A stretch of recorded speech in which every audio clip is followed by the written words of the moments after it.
വികസനത്തിന്റെ പുതുകാലത്തെപ്പറ്റി ചർച്ച ചെയ്യുമ്പോഴും നിരത്തിലെ കുഴികളിൽ വീണ് മനുഷ്യജീവന് അപകടം സംഭവിക്കുന്നത് പതിവ് വാർത്തയായി മാറുകയാണ്. 1000 വട്ടം ചർച്ച ചെയ്തിട്ടും തുറന്നു തന്നെ കിടക്കുകയാണ് നിരത്തിലെ അപകടക്കുഴികൾ.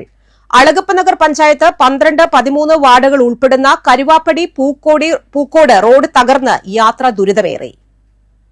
10 വർഷത്തിലേറെയായി കരുവാപ്പടി പൂക്കോട് റോഡിൽ അറ്റകുറ്റപ്പണികൾ നടന്നിട്ട് 2 സ്വകാര്യ ബസ്സുകളും സ്കൂൾ വാഹനങ്ങളുമടക്കം നിരവധി വാഹനങ്ങൾ സഞ്ചരിക്കുന്ന ഈ പാതയിൽ കാൽനട യാത്ര പോലും ദുസ്സഹമാണ്.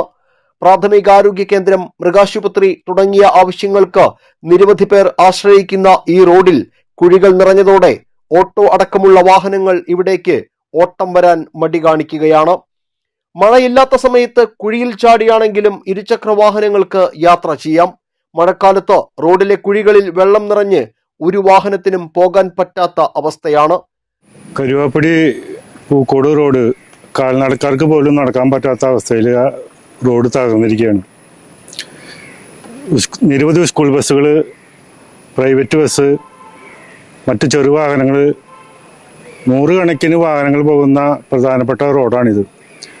ഒരു ഓട്ടോറിക്ഷ വിളിച്ചാൽ പോലും വരാൻ പറ്റാത്ത അവസ്ഥയിൽ റോഡ് തകർന്നിരിക്കുകയാണ്. താൽക്കാലികമായിട്ട് ആ റോഡ് കോറി വേസ്റ്റ് ഇട്ട് അടച്ച് സഞ്ചാരയോഗ്യമാക്കണമെന്നാണ് നമ്മൾ ആവശ്യപ്പെട്ടത്. നിരവധി തവണ അധികൃതരോട് പരാതി പറഞ്ഞെങ്കിലും ആരും ഈ പ്രദേശത്തുകാരുടെ യാത്രാ ദുരിതം പരിഗണിച്ചില്ല. തദ്ദേശ തെരഞ്ഞെടുപ്പിന്റെ പെരുമാറ്റച്ചട്ടം നിലവിൽ വന്നാൽ റോഡ് വികസനം ഇനിയും ഒരുപാട് വൈകും. മഴ മാറി നിന്നാൽ താൽക്കാലിക അറ്റകുറ്റപ്പണികളെങ്കിലും നടത്തി പാത സഞ്ചാരയോഗ്യമാക്കണമെന്നാണ് ഇവർ ആവശ്യപ്പെടുന്നത്. റോഡ് നന്നാക്കാതെ വോട്ട് ചോദിച്ച് ആരും ഇതുവഴി വരേണ്ട എന്ന നിലപാടിലാണ് പ്രദേശവാസികൾ.